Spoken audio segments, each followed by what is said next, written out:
Uniform से प्यार है तो यूनिफॉर्म में, तो यूनिफॉर्म से प्यार, खुद से प्यार, मुल्क से प्यार, आई थिंक ये एक ही चीज़ की कड़ियाँ हैं डिफरेंट, बिकॉज हर एक की जैसे नेचर होती है। एक लिहाज से आप ठीक कह रहे हैं कि लड़कियों को ज़्यादातर इन चीज़ों का शौक़ होता है, और इवन मेरी कुछ फ्रेंड्स वगैरह की मुझे कॉल आई कि हमने जाना है और चांद रात।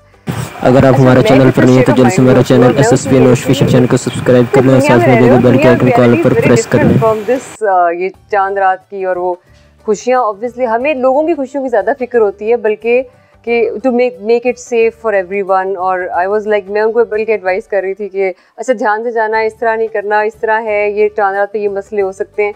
सो एक आपकी ना नेचर बिल्ड होती जाती है, तो उस लिहाज से आप समझें कि ये यूनिफॉर्म और ये ज़िंदगी का हिस्सा ऐसा बन चुका है कि अब दूसरी चीज़ों में इंटरेस्ट इतना नहीं रह गया। जैसे आप ये चूड़ियाँ और ये मुझे सुन के ऐसा लग रहा है जैसे कुछ किसी ऐसी चीज़ के बारे में बात कर रहे हैं जिससे मेरा कोई ताल्लुक ही नहीं है। स्टिच वाकई नहीं कराया हमारा, ऑनेस्टली नहीं कराया, पैसे नहीं थे।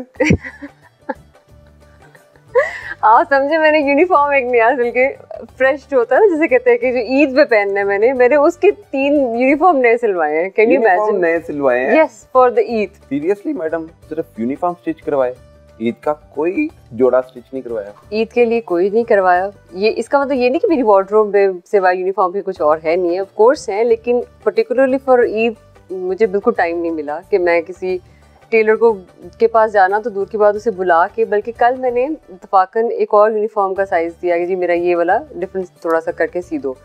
तो क्योंकि ऑब्वियसली लॉन्ग आवर्स होते हैं तो 1 से 2 दफ़ा भी चेंज करना होता है यूनिफॉर्म, सो इस वजह से तो ज़्यादा जो आपने यूनिफॉर्म में दी हुई ऐसे ही है, बिल्कुल ऐसे। और अभी आपने ईद की बात की, मैं यहाँ से भी कहीं अगर मुझे कहीं जाना है तो मैं यूनिफॉर्म में मूव अराउंड करूँगी, और 1-2 दफ़ा जाना भी ऐसा हुआ ज़रूरी कहीं मुझे पहुँचना था तो I move around in uniform. Eid के रोज़ सहेलियाँ भी होती हैं, जाना होता है, आप किसी सहेली के पास जाएंगी तो यूनिफॉर्म पहन के जाएंगी, मुझे ऐसा लग रहा है आज भी आप इस यूनिफॉर्म में हमें क्यों डराती रहती हो? उनको तो आदत हो गई है, उनको तो मुझे बातें सुन के मुझे भी आदत पड़ गई है, और उनको सुना के वो थक गए हैं, तो they have stopped saying anything to me. वो सिर्फ इसमें कहते हैं कि आ जाए तो ही बहुत है। सो इस पे तो बहुत दूर की बात है कि आपके आने पे ही राजी हो जाते हैं। एग्जैक्टली, बिकॉज मेरा जाना एक time management, they know it's how difficult it is and how demanding it is। तो कि मैं कोई मजबूरी में इसकी होके रह गई हूँ, ऑनेस्टली आप ये यकीन नहीं करेंगे, मुझे ऐसे कोई ख्याल नहीं आता है, not for even a second. आप मुझे ये बात करें, मुझे इसलिए हंसी आ रही है कि मुझे कभी इस तरह के ख्याल नहीं आए, तो I have probably started doubting my self कि जब मुझे वाकई कभी ऐसा ख्याल नहीं आया कि ये हिजाब बातें कर रहे हैं, चूड़ियाँ, मेहंदी, ये आपके लिए अजीब सी चीज लग रही है कि बिल्कुल एग्जैक्टली मुझे खुद ऐसा लग रहा है। अब आपके सवालों की वजह से ना मैं भी सोचने पे मजबूर हो गई हूँ कि मुझे ऐसा लग रहा है आप बहुत अनोखी बातें कर रहे हैं। नहीं, मैं एकदम इतनी जल्दी मोटिवेट नहीं होती किसी भी चीज़ के लिए, नहीं, क्योंकि देखिए एटलीस्ट मैं ट्राई करती हूँ। मैं अपने आप को ये नहीं कह सकती कि मैं, इंसान अगर ट्राई करता रहे और just I just try to make things better around me, for persons around me. कोशिश ये होती है कि आसानियाँ पैदा की जाएं। जैसे वो मैं इतनी ज़्यादा वो नहीं हूँ सूफियाना, या एक टिल्ट है मेरा उस तरफ, लेकिन से लगाव तो होगा, टिल्ट है बिल्कुल, लेकिन एक मेरी उसमें मेमोरी इतनी वो नहीं है अच्छी कि मैं लेकिन मैं आपको वो कोट कर देती हूँ जिसमें कहते हैं कि किसी दर्दमंद के काम आ, किसी डूबते को उछाल दे। तो मेरे फोकस इस चीज़ पे है कि किसी तरह कहीं पर किसी के काम आ सकूँ तो मुझे ज़रूर आना चाहिए, और I think this defines a person. जबरदस्त। तो कोशिश यही होती है। तो ईद के रोज कुछ काम की तरफ हमारा एक्चुअली फोकस कुछ ज़्यादा है, और इन्वेस्टिगेशन साइड पे कुछ पेंडेंसी ज़्यादा है, उस साइड को हम देख रहे हैं कि कवर अप कर सकें। काफ़ी सारा हमने काम कर लिया है, अभी ये है कि मज़ीद इस पे बहुत बेहतरी लाने की तरफ हम। जब से आप SSP इन्वेस्टिगेशन के तौर पर ड्यूटी के फ्रेशर अंजाम दे रही हैं, कितना काम आपने कर लिया है जो एक अरसे से नहीं हो पाया? अच्छा, हम लोगों ने, अब ये आपको मैं ईयर वाइज बताती हूँ, इस 2018, 2019, 2020 के जितने भी अंडर इन्वेस्टिगेशन केसेस थे वो सब ज़ीरो कर दिए हमने। लाइक इन ईयर्स के कोई भी केस अंडर इन्वेस्टिगेशन एक भी नहीं है। 18, 19, 20 3 सालों में कोई केस ज़ेरे तफ्तीश नहीं है। ये आपके आने के बाद हुआ है? जी। इससे पहले जो ऑफिसर आते रहे वो काम नहीं करते थे? वो भी बिल्कुल काम करते थे। आपने पूछा मेरे ज्वाइन करने के बाद सवालिया निशान लगा दिया। नहीं, बिल्कुल नहीं। Everyone who has been on this seat was equally competent, but I'm just telling you, जब मैंने ज्वाइन किया तो उसके बाद हमने क्या क्या काम किए, बिकॉज ऑब्वियसली काम की कंटिन्यूशन होती है, वो भी सारे काम कर रहे थे, उसी की कंटिन्यूशन को आगे लेके हम चले हैं। और उसके बाद हमने जब यहाँ पे मैंने ज्वाइन किया है तो ऑलमोस्ट हमने 94,186 केसेस हमने डिस्पोज ऑफ कर दिए हैं। तकरीबन 1 लाख केसेस आपने डिस्पोज ऑफ कर दिए। तकरीबन 1 लाख उनके जो केसेस उसकी फेट डिसाइड करती है, वो ज़ेरे तफ्तीश से निकल गए हैं, वो मुकम्मल हो गए, चलान हो गए जी। और नहीं, वो चलान तो हुए हैं, उसके साथ जिनके चलान पेंडिंग चल रहे थे उनको मिला के हमने 1 lakh almost 87,000 challan send to court कर दिए हैं। अब सारे केसेस आपसे पुलिस से कोर्ट चले गए, कोर्ट में चले गए, सेंड टू कोर्ट। कोर्ट फैसला करेगी। पुलिस की तरफ से कोई ऐसा केस पेंडिंग नहीं है कि हमने केस मुकम्मल नहीं किया हुआ? नहीं, ऐसा नहीं है। हमने जितने पेंडिंग केसेस हैं उनमें से अभी 1,87,000 के करीब जितने केसेस थे हमने उनको सेंड टू कोर्ट कर दिया। अभी वो पुलिस के पास यानी पेंडिंग नहीं है, किसी का कोई केस ज़ेरे तफ्तीश नहीं है। अब कोर्ट ने फैसला करना है ना, कोर्ट ने फैसला करना है। उन तफ्तीश इधर जो इस वक्त अभी जो ज़ेरे तफ्तीश चल रहे हैं वो ऑलमोस्ट 77,000 हैं। ओके। और आप देखिए रजिस्ट्रेशन जो है जो ये रह गए हैं, और जो रजिस्ट्रेशन 2023 में कितने मुकदमा दर्ज हुए? It's almost 76,000। 4 माह में 76,000 मुकदमा दर्ज हो चुका लाहौर में जी। तो इतना ओवरलोड हो गया है इन्वेस्टिगेशन विंग। किस तरह आप पिछले सालों को भी देखेंगे और जो रवा साल है 2023 उसका भी क्राइम देखना है, उसकी भी रोड पेडेंसी और मिशन को कंप्लीट करना, चलान करना, ये किस तरह आप देखेंगे? That's a big challenge of course, और I should applaud my team as well। जितने ये लोग हैं, मैं ये ज़रूर कहूँगी कि कहीं ना कहीं देखिए, जिस तरह हम बात करते हैं कि कुछ लोग ढीले होते हैं कुछ काम करने में, लेकिन अभी हमने जिस तरह इस टीम को चलाना चाहा है काफ़ी हद तक बेहतरी आई है। और इन सारे केसेस को, जैसे मैंने आपको बताया कि अंडर इन्वेस्टिगेशन केसेस का कर रहे हैं। अभी जो एक रोड पेंडेंसी होती है, रोड सर्टिफिकेट जिसे कहते हैं, रोड सर्टिफिकेट एक वो चीज़ होती है, एक रसीद की तरह होती है। जब कोर्ट में जमा कराते हैं कोई केस तो एक रसीद जैसे आपको दे दी जाती है, उसको हम रोड कहते हैं, जो 21 नंबर रजिस्टर होता है थाने के अंदर। और वो जब वापस आता है ADPP नंबर लगकर तो वो पोलकॉम में स्कैन होता है। वो असल फिगर है जिसको हम फिर काउंट करते हैं। जो फिगर मैं आपको बता रही हूँ वो पोलकॉम के फिगर्स हैं। तो ये सारा काम भी ये देख रहे हैं हमारे जितने IUs हैं, साथ अंडर इन्वेस्टिगेशन केसेस निकाल रहे हैं। सो यस, वर्कलोड काफ़ी ज़्यादा है, बट वो भी अपनी बेस्ट एफर्ट पुट कर रहे हैं। एंड आई होप, और हमारी कोशिश ये है कि ऑफ कोर्स IG साहब और जो CCP साहब है उनकी विजन के मुताबिक, क्योंकि एक लीडरशिप की विजन होती है and we need to follow that vision as well. तो उस विजन के मुताबिक हम एक पेस अपनी बरकरार रखें और मज़ीद नफरी बढ़ाने के मुतालिक भी कुछ प्रपोजल्स चल रहे हैं। CCP और लाहौर बिलास सदीक कमियाना का जब नाम सुनते हैं, मीटिंग कॉल करते हैं वो, तो डर लगता होगा कि आज फिर क्लास होगी? लगता है आपको खबरें काफ़ी पहुँचती हैं। हाँ, तो इस बात की तायद कर रही हैं आप? नहीं, क्लास होने की तायद नहीं करी, लेकिन ये ज़रूर तायद करूँगी, मीटिंग्स बहुत होती हैं हमारी। और yes, on every message of meeting हमें एक दफ़ा हमारी हार्ट बीट तेज़ हो जाती है, उफ आज एक नई मीटिंग और एक नया एजेंडा। और obviously is very professional officer और हार्ड टास्क मास्टर हैं वो, और हार्ड टारगेट देते हैं और फिर उसके अचीवमेंट की एक्सपेक्टेशन रखते हैं। तो यस, अभी भी आपने उनका नाम लिया है, तो अभी भी आपने उनका नाम लिया तो एक दफ़ा मैं फिर सोच में पड़ गई हूँ। कांपना शुरू हो गई है। नहीं, कांपना अभी कॉल आ जानी है। माइट भी, अब आप मुझे डराने की कोशिश कर रहे हैं, लेकिन ऑनेस्टली मैं जैसा को बताऊँ, अगर सख्त मिजाज हैं बट टारगेट ओरिएंटेड हैं, जो वो इस वक्त कर रहे हैं लाहौर के लिए, आने वाले वक्तों में लोग मेरे ख्याल से इस चीज़ को मेंशन करेंगे जितना काम इस वक्त हो रहा है, और जो हम लोगों ने काम कर रहे हैं, it would be a legacy onwards. एक प्रोफेशनल ऑफिसर से जब मुलाकात होती है, मीटिंग कॉल करते हैं, जब आप फिर अपना बताते हैं कि मैंने ये किया है, उसके बाद वो फिर खुश भी होते हैं, अप्रिसिएशन मिलती है? थोड़ी थोड़ी, बहुत थोड़ी। अप्रिसिएशन भी नहीं मिलती, डर भी आता है, खौफ भी आता है। मुजरिम आपसे डर रहे हैं, आप CCP से डर रहे हैं? देखिए, डर नहीं रहे हम, एक्चुअली हमारी पता है अटमोस्ट कोशिश क्या होती है कि हम उनकी एक्सपेक्टेशन पे पूरा होते हैं, होना भी ये चाहिए। तो ये ज़रूर हमारी एंटिसिपेशन होती है, इसको आप डर नहीं कह सकते, इसको आप एंटिसिपेशन कहेंगे, because when you are putting your best effort और आप चाह रहे होते हैं कि वो बेस्ट एफर्ट आपने डाली है और वो टारगेट अचीव हो जाए, और उस मीटिंग से या उनके पूछने से पहले हम वो टारगेट अचीव कर लें, ये एंटिसिपेशन रहती है हमें हर वक्त। ईद के रोज भी आप ड्यूटी पे हैं, सीट पे हैं, साहब का फोन आए? सुबह ईद मुबारक उनसे बिल्कुल हुई है और कुछ चीज़ों के मुतालिक डिस्कशन होनी थी, वो भी हुई है। खुश होंगे कि आज ईद के रोज भी मैडम? आई थिंक वो आपको इन चीज़ों का बेटर जवाब दे सकते हैं। चलिए उनसे भी पता करेंगे, अगर होगा यस में जवाब हो तो बता दूंगा, ना का जवाब हो तो मैं फोन भी नहीं करूंगा। जान लीजिएगा कि नहीं जी वो खुश नहीं है।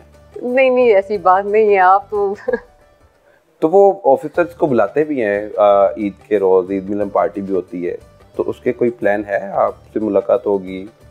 कुछ प्लान किया हुआ है, होपफुली देखते हैं कल के दिन में कुछ है। हमारे कॉरिडोर्स हैं, वैसे इस साइड पे हमारा ऑफिस रूम भी है, मेरे ख्याल से वो आपको विजिट करना चाहिए। मैडम ईद के रोज आप तो ड्यूटी कर रही हैं, आपके साथ जो अमला है वो भी ड्यूटी पे मसरूफ है, ऐसे तो उनकी भी ईद आपने खराब कर दी। या आप इंस्टिगेट कर रहे हैं सबको? नहीं, मैं चाह रहा हूँ कि उनको ईद एंजॉय करने दें। होता ही है कि जब आप ऑफिसर्स के साथ वो भी इस चीज़ को रियलाइज़ करते हैं कि when there officer is working, तो मेरे ख्याल से उनको ऐसी कोई रिजेंटमेंट महसूस नहीं होती है। आप ज़्यादा कह के फील ना कराएं सबको। नहीं मैं फील नहीं कराऊंगा। अच्छा, ईद के रोज बंदा फैमिली को भी टाइम देता है, तो आपकी फैमिली में कौन कौन है? मेरी मदर हैं जो कि यहाँ नहीं होती हैं, वो बाहर होती हैं, बहन भाई, और यहाँ पे हस्बैंड है और बेटी है।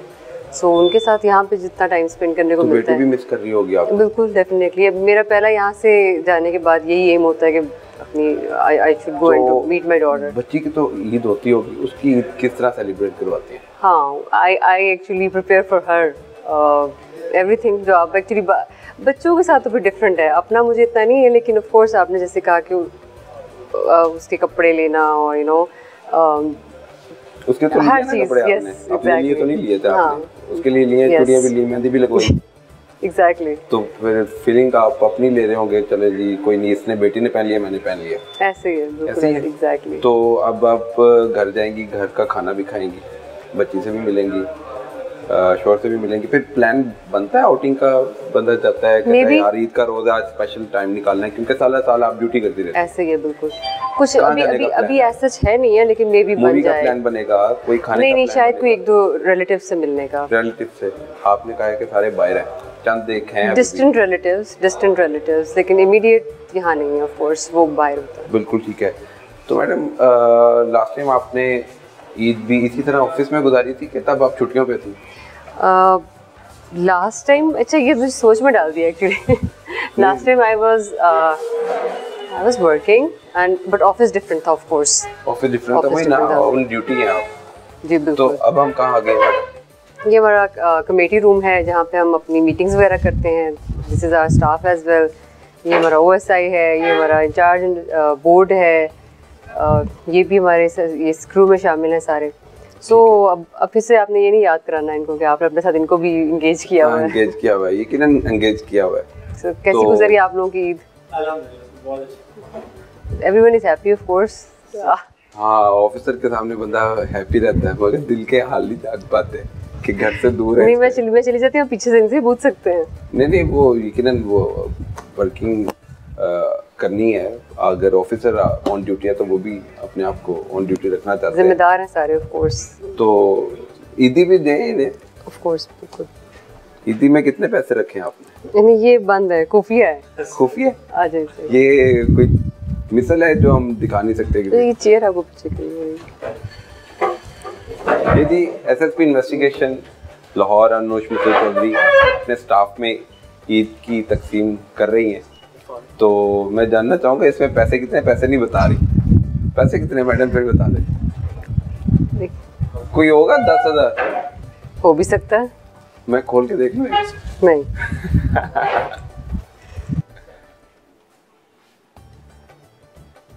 चलिए अच्छा जी, सीनियर जितनी भी ईदी दे दे, स्टाफ के लिए खुशी की बात होती है, और खुशी के मौके पर ये ईद ने ईदी ने खुशियां दुबाला कर दी हैं।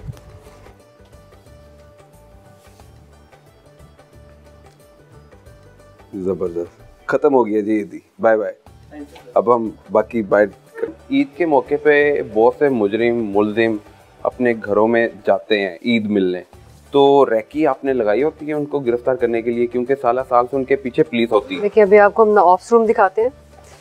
ये round the clock they are working here. ये वैसे इनकी वर्किंग ईद हो या कोई भी छुट्टी हो इनकी चलती रहती है, बिकॉज ये हमारा ये डैशबोर्ड एंड इनकी कोई छुट्टी नहीं है, इनकी छुट्टी नहीं होती है। ये अपने शिफ्ट्स में काम करते हैं और शिफ्ट में जिनकी छुट्टी बन रही होती है उनको छुट्टी दे दी जाती है, और but they work round the clock. अभी जिस तरह हमारे जितने भी ये जैसे आपने बात की है कि रैकी पे लगाना, देखिए इस तरह मोबाइल ई गैजेट्स जिस तरह हम बात करते हैं ऐप की, मोबाइल की IMI नंबर्स वो ट्रैकिंग पे लगे होते हैं, और इसी तरह ये जितनी भी डैशबोर्ड पे ब्लिंक कर रही होती हैं चीज़ें वो ये मॉनिटर कर रहे होते हैं साथ साथ। और ऑब्वियसली जो डेटा हमने CRO में ऐड किया हुआ है उसके बेसिस पे we can track criminals as well, उनके घर पे या उनकी जो भी लोकेशन जो हम एक टेक्नोलॉजी के यूज़ से कर सकते हैं उसकी फुल डिटेलाइजेशन यहाँ ऑप्स रूम में मॉनिटर होकर की जाती है, और फिर उसके बाद जो इतनी भी रेड्स वगैरह हैं उनको मॉनिटर करते हैं और उसको फिर हम कंडक्ट करते हैं। तो दैट इज़ क्वाइट हेल्पफुल। और मकसद ये है कि इस मौके पे, और क्राइम भी आप देखिए क्राइम होने का चांसेस भी यहाँ पर ज़्यादा होते हैं, because everyone is coming back to home, people are spending money and everyone knows कि इस टाइम पर लोग ख़रीदारी करने भी जा रहे हैं मार्केट्स में भी। इसी वजह से यही हमारा मकसद है सारी लाहौर पुलिस का भी, इवन के इसको सेफ एनवायरनमेंट बनाया जाए। जितने भी लोग शॉपिंग करने निकले हैं, लोगों ने को तहफ़्फ़ुज़ देना, क्रिमिनल्स को गिरफ्त में लाना, एग्जैक्टली ये सब मॉनिटर यहाँ पे हो रहा है। एग्जैक्टली। तो स्टाफ ऑन ड्यूटी है, बिल्कुल ये स्टाफ ऑन ड्यूटी रोज है। खुशी के मौके पे अपने प्यारों के साथ नहीं, इनकी शिफ्ट्स बनी हुई हैं, शहरियों की मोहब्बत में शहरियों को तहफ़्फ़ुज़ देने के लिए यहाँ पर बिल्कुल एग्जैक्टली करते हैं। मगर ईद के रोज अगर ये ड्यूटी करे तो ऑब्वियसली इन्होंने कुर्बानी दी है, बिल्कुल ऐसे। तो पुलिस वाले हर जगह कुर्बानी देते हैं, उनके मसले भी हल हो जाते हैं। जी बहुत कोशिश कर रहे हैं। जैसे अभी आप देख रहे होंगे कि सीनियर्स की पॉलिसी में ये है कि बहुत ज़्यादा ध्यान दिया जा रहा है इस साइड पे, शायद जो वेरी करता है to every leadership, and this is right now this is a priority कि जो इनके मसले मसाइल हैं और जो वेलफेयर के काम हैं उन पर खसूसी तवज्जो दी जा रही है, जिसमें किसी की शो कॉज पेंडिंग है, किसी के प्रमोशन में मसला बन रहे हैं, वो चीज़ों को दूर किया जाए। और अगर किसी के मेजर कोई ऐसी गलती नहीं है तो उन चीज़ों को वाइंड अप किया जाए, ना कि वो पेंडिंग किया जाए और चीज़ों को लिंगर ऑन किया जाए। So this also comes in the domain of welfare of the force. Initiative बतौर SSP इन्वेस्टिगेशन लाहौर आपने कौन कौन से लिए इन्वेस्टिगेशन विंग को बेहतर करने के लिए? इसमें देखिए सबसे पहले तो जैसे मैंने आपको बताया कि quick disposal of under investigation cases is the biggest hurdle आप इन जस्टिस डिस्पेंसेशन, क्योंकि हम अगर हमारी पुलिस की तरफ से पेंडिंग रहेंगी चीज़ें तो इवन प्रोसिक्यूशन में एंड इन कोर्ट्स उनको जो आप कह लें कि जिसमें इंसाफ मिलना होता है कोर्ट्स में से, उसमें डिले आता है। तो फर्स्ट इस चीज़ ये बड़ी बेसिक चीज़ है जो अंडर इन्वेस्टिगेशन केसेस को वक्त पे कंप्लीट करना, this is the basis of all the police working here. So ये तो पहला इनिशिएटिव कह लें आप इसको, एक ये रिवर्किंग है, इस पर हमने स्पीड अप किया है काफ़ी ज़्यादा चीज़ों को, कि जो हर्डल्स हैं उनको ख़त्म करें। अगर कोई इशू बन रहे हैं या पोल कॉम की वजह से, क्योंकि हमने इसमें ऑपरेटर्स की तादाद ज़्यादा कर दी है, कि पोल कॉम की एंट्री के बगैर हमारा ऑफिशियल डाटा उसमें हमारा कंक्लूड नहीं होता। अदरवाइज जितने मैंने आपसे फिगर्स की बात की है they are all from the poll com, और ये सारे कंप्यूटराइज्ड फिगर्स हैं। तो उसकी तकमील, रिकॉर्ड की तकमील, और फिर जो चालान जब तक सेंड टू कोर्ट नहीं होंगे उसको स्पीड अप किया गया है काफ़ी ज़्यादा। जैसे मैंने आपको फिगर पर बताया कि 1,94,000 जो डिलेइंग टैक्टिक्स यूज़ किए जाते थे वो अब नहीं हो रहे। उसको टैक्टिक्स भी कह सकते हैं, कुछ ऐसी भी हो सकता है कि जैसे किसी मसले मसाइल की वजह से या उस तरफ ध्यान कम दिया गया, क्योंकि आप देखिए लाहौर में most of the time law and order situation side by side चल रही होती है।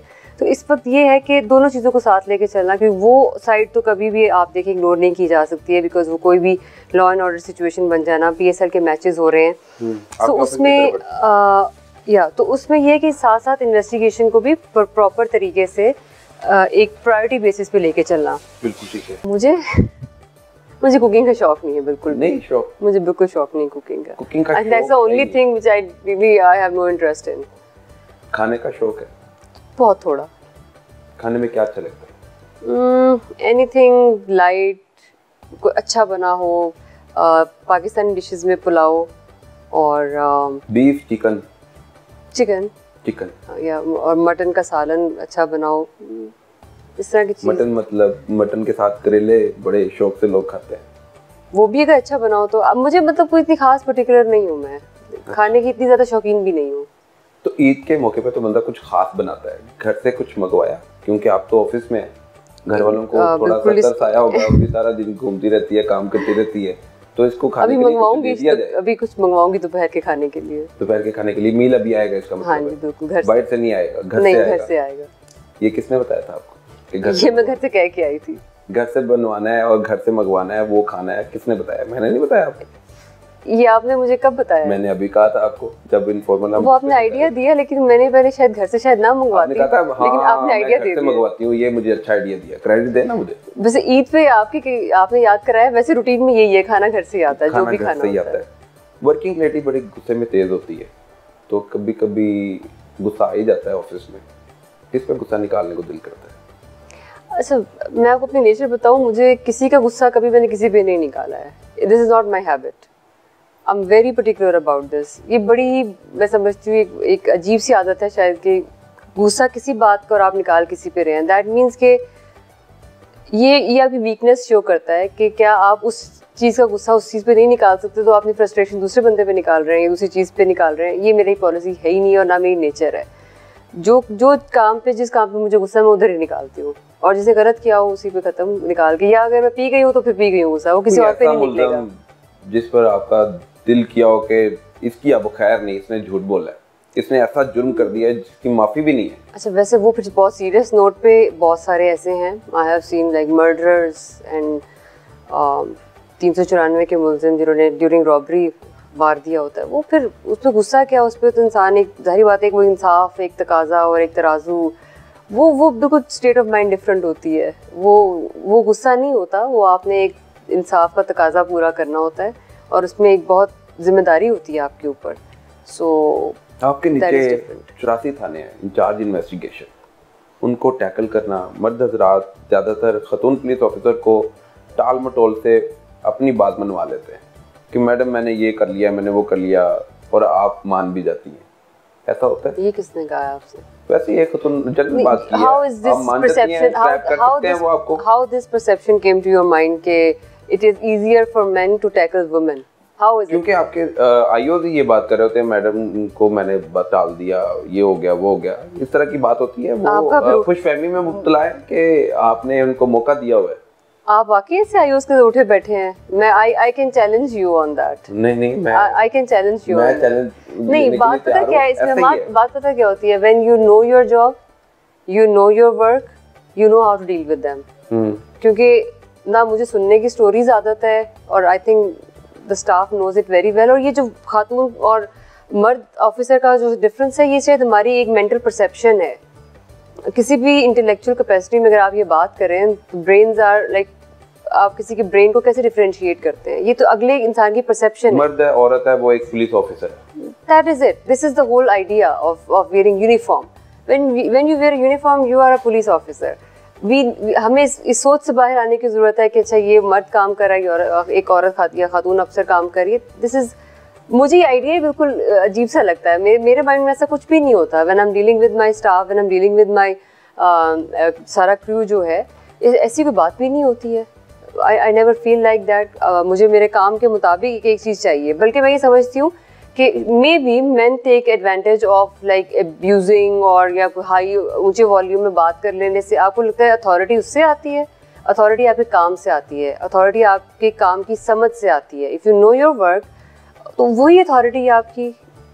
being a male doesn't make you a better officer, no, and being a female officer doesn't make you a lesser of an officer, rather it gives you more। और female officers की intuition बहुत ज़्यादा होती है, और क्योंकि females की ये this is God given thing कि उनकी सिक्स सेंस बहुत तेज होती है। मल्टीटास्किंग भी होती है। मल्टीटास्किंग तो फीमेल्स का एक एट्रीब्यूशन है। सो ये बल्कि थोड़ा सा एज है फीमेल्स को इसके ऊपर। और फिजिकल वर्क में इवन मैं जब BSP as an SP I have joined my staff in the raids as well. Firing में मैं अपने बैच में नंबर 1 रही हूँ। फायरिंग में? Yes, in the firing, और I was the best shooter in my batch। मैं एक बार आपके साथ रिकॉर्डिंग की थी, एलीट में थे तब आप, तो कोई निशाना मिस नहीं हुआ था। तो वो अब आप बताएं कि इसमें दिस इज अ स्किल। हर चीज़ एक स्किल और एक आर्ट होती है। आप जो भी करें, अब अगर मैं ये कहूँ मैं डॉक्टर हूँ, तो एक मेडिसिन को अगर मैं परसू करती हूँ, वो भी एक आर्ट है। हर प्रोफेशन एक आर्ट होता है और एक सर्टेन सेट ऑफ स्किल्स चाहिए होता है उसके लिए। सो इसमें मेल फीमेल का ये जो डिस्टिंक्शन करना, I think this is not right. Eid के रोज बैचमेट से मुलाकात होती है आपकी? नहीं, not really, particularly on Eid day तो नहीं, वैसे जनरली हो जाती है। कोई ऐसा मेल या फीमेल ऑफिसर जिसकी कोई शरारत याद हो आपको? हम एकेडमी में काफ़ी शरारतें करते रहे हैं। किस किस्म की शरारत होती थी? बस इस टाइम पे तो वो बिल्कुल जब हम एकेडमी के दौरान ट्रेनिंग करते हैं, किसी वक्त अलार्म किसी का बंद कर दिया, किसी को सुबह की पीटी के वक्त अगर उठने नहीं दिया, उसको अलार्म बंद कर दिया, इस तरह की छोटी छोटी शरारतें। कौन बहुत शरारती ऑफिसर था जो आपका बैचमेट था? मेल में, पहले मेल में बताएं। मिक्स थे काफी सारे, वो सारे शरारती थे।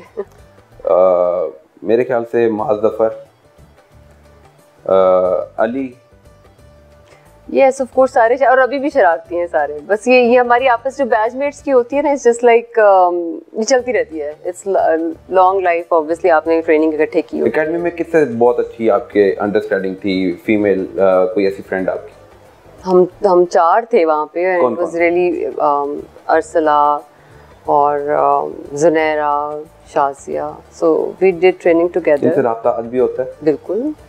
ईद पे आपकी बैच फेलो से बातचीत चलती रहती है, ईद के पैगामात एक दूसरे से शेयर होते रहते हैं, तो इंचार्ज इन्वेस्टिगेशन भी आपके साथ रब्ता करते होंगे? ईद के दिन भी कोई ऐसा क्राइम हो जाता है तो वो फिर आपको लूप में लेते हैं कि सर मैडम ये हो गया, तो आप फौरी रिस्पॉन्ड करती हैं ईद के मौके पे? बिल्कुल, of course, because policing is 24 hour job. इसमें आप मेरा फ़ोन कभी बंद नहीं होता, कभी ऐसा नहीं हो सकता कि मैं रिस्पॉन्ड ना करूं, बिकॉज आप ये 24 आवर्स जॉब है, बिकॉज कुछ भी किसी भी टाइम हो सकता है, तो you have to respond. So I suddenly respond to everyone whoever contacts me. तो कभी ऐसा भी हुआ है कि आपको फ़ोन आया हो, मैडम आपका बहुत शुक्रिया, मेरा एक इतने अरसे से काम पेंडिंग था, कोई सुन ही नहीं रहा था, अचानक उनका काम भी हो जाता है? बिल्कुल, मुझे बहुत दफ़ा ऐसा हुआ, मेरी ऑलमोस्ट हर पोस्टिंग पे मुझे ऐसा ही रिस्पांस मिला है। मुझे लोग मिलने भी आते हैं, जब किसी इंसान का काम हो जाता है, खुश होते हैं, तो एक कोई केक ले आता है, कोई खुशी से फूल ले आता है, that gives me such a satisfaction. आप जहाँ पर भी जाती हैं अपना पॉजिटिव जेस्चर छोड़ के आती हैं, क्योंकि पुलिस ऑफिसर अक्सर लोग यही तोक़ो करते हैं कि यार इसके सामने बात करनी है, इसने काम तो करना, कोई नहीं है, चले जाना है, लेकिन आप जहाँ जहाँ पोस्टिंग रही है आपकी, वहाँ आप मेमोरीज साथ लेके जाती हैं। That's a blessing, honestly. I think ये एक इंसान की अपनी इनपुट भी होती है, और मैं समझती हूँ कि जो कोशिश का वर्ड है, इंसान अगर कोशिश करता रहे, छोटी छोटी कोशिश मिलके एक काम के लिए, जो उसका मंतकी अंजाम तक पहुँचाने के लिए, वो जो हम रोज़ाना थोड़ी कोशिश करते हैं और कंट्रीब्यूट करते हैं, दैट मेक्स यू सक्सेसफुल। जो आपका एम है, आपका टारगेट है, उसको अचीव करने में हेल्प करती है। सो मेरी कोशिश यही रहती है कि मैं अपनी जो मेरी इंस्टिंक्ट है, जो मेरी नेचर है, मैं उसके मुताबिक चलती रहूँ, ना कि मुझे सर्कमस्टांसेस चेंज करें, रादर मैं अपनी प्रेजेंस से जो मेरे इर्द गिर्द चीज़ें हैं उनको जो बेहतरी में ला सकूँ, मेरी मैक्सिमम कोशिश ये होती है। तो कोशिश अभी भी यही है कि चीज़ों को बेहतर किया जाए, प्रोसेस को बेहतर किया जाए, इन्वेस्टिगेशन में जो मसाइल लोगों को फेस करने पड़ते हैं उनको दूर किया जाए, लोगों को कांटेक्ट करना आसान हो, रीच आउट करने में आसानी हो लोगों को। अच्छा, ऐसा हुआ था, आपको तो कॉल आता है, मेमोरी साथ लेके जाती है, किसी का काम हो जाए, मुझे भी अचानक एक कॉल आती है, वो कहते हैं कि हमारा एक 2015 का पर्चा था, तो 2023 में अचानक हमें कॉल आई है कि आपकी रिकवरी हो गई है, डकैती होती है उनकी किसी शॉप पे। तो मैं हैरान रह जाता हूँ, तो मैं कहता हूँ जाओ ले आओ, तो वो कहते हैं मैंने नहीं लेने जाना, मैं जाऊँगा तो वो पुलिस वाले मेरे से ही ना पैसे ले लें। तो ये क्यों ऐसा एक माइंडसेट बन चुका है? अब हालांकि रिकवरी उसने लेने जानी थी, मगर उसको डर था कि जाऊँगा थाने में, पैसे देने पड़ेंगे, पैसे देंगे नहीं, पुलिस वाले कहाँ पैसे देते हैं। तो ये माइंडसेट कैसे चेंज होगा? मेरे ख्याल से माइंडसेट, एक तो आपको तजर्बा होता है, ठीक है, एक आप देख रहे होते हैं कि आपके इर्द गिर्द वालों का तजर्बा होता है। हमारे ह्यूमंस की ना एक ऐसी, let me tell you something very, इस साइकोलॉजिकल एस्पेक्ट से अगर मैं बात करूँ, इंसान की नेचर में human brain accepts negative energy more than positive energy. आप जो भी नेगेटिव सुनेंगे वो हमेशा आपके दिमाग में रहेगा। इफ़ आई टेल यू, आपने एक पिंक हाथी उड़ रहा है इस वक्त कमरे में, आपने नहीं सोचना ये, मैं सोच लिया। सी जो काम मना करेंगे ह्यूमन नेचर है, आपका ब्रेन वही करेगा, जो नेगेटिव चीजें उसको परसीव जल्दी करेगा। You see this is the human nature. शायद एक दो के साथ कोई ऐसे बुरे वाकयात पेश आए हों, लेकिन होता क्या है कि that negativity travels more than any positive thing. अब पॉजिटिविटी भी हो रही हैं, बहुत सारी चीज़ें ऐसी हो रही हैं। जब हम ये डिस्पोजल करा रहे हैं केसेस का, तो बहुत सारे आयुज़ बहुत सारे लोगों से रब्ते कर रहे हैं, और वो अब उनका यही फीडबैक मुझे आ रहा है कि लाइक इतना चेंज नज़र आ रहा है उन्हें कि हमारे रब्ते खुद हमसे आयुज़ कर रहे हैं, और कि अपनी डिस्पोजल आपके केस का हो रहा है। सबको कॉल जा रही है, एक अरसे से पेंडिंग केसेस थे, वो अब फुलफिल हो रहे हैं। यू सी आप वो उस पॉजिटिव की बजाय हम लोग ये करते हैं कि हम नेगेटिव चीज़ को परसीव ज़्यादा करते हैं। ये ह्यूमन नेचर है, it's a human brain. So that's why लगता है ऐसा है कि परसेप्शन हमारी ऐसी हो जाती है कि नेगेटिविटी को ज़्यादा परसीव करते हैं, लेकिन पॉजिटिव काम 100 हो रहे हो, एक नेगेटिव हो तो हमारा फोकस नेगेटिव की तरफ जाता है। ये थोड़ा सा इशू है। नहीं, आपने जो तवज्जो दिलाई है, मैं सोच के हैरान रह गया हूँ कि आप एक मोटिवेशन स्पीकर भी बन सकती है, इंटेलेक्चुअल डिबेट करती हैं। I have been a debater in my school and college as well. तो अगर बात की जाए कि आज के दौर में कौन आपको किसको एडमायर करती है? अच्छा, मोटिवेशनल स्पीकर से ज़्यादा अगर मैं बात करूं कि मेरी जो इंक्लाइन अभी रहा है अभी रिसेंटली, और थोड़ा सूफीज़म की तरफ भी रहा। कुछ इंटेलेक्चुअल्स हैं, जैसे इनमें एक इशफाक अहमद साहब हैं, और बानो कुदसियाँ हैं, डॉक्टर आरफा हैं। you tend to you get to, ये जो बातें करती हैं ना, ये करते हैं या करती हैं, दिल को लगती हैं। बंदा कहता है यार इस तरह होना चाहिए, सोसाइटी में बेहतरी लानी चाहिए। yes, वो जो बात करते हैं वो आपकी कहीं ना कहीं क्लिक करते हैं सेंसेस को, they make you think about all these things. पर चूंकि अब ये इशू ये है कि थोड़ा सा वो इरा का फर्क आ जाता है, because that is an entirely different era. और अभी अगर 20-25 साल के गैप के बाद, तो एक decade is more than enough to change the whole scenario. तो उससे ज़ाहिर, लेकिन हम को रिलेट कर सकें, और मुझे ये लगता है कि उनकी बातों का लेवल ऑफ मैच्योरिटी इतना ज़्यादा है कि वो शायद अभी बहुत यंग एज में आप उसको कॉम्प्रीहेंड भी नहीं कर सकते हैं। सो इट्स वेरी इंपॉर्टेंट कि आप थोड़ा सा चीज़ों की, इसमें पेरेंट्स की बहुत ज़्यादा मैं समझती हूँ कि जब जिस एज में मैं इन चीज़ों को कॉम्प्रीहेंड नहीं कर सकती थी, मेरे पेरेंट्स ने उसमें खसूसी तवज्जो उस साइड पे दी।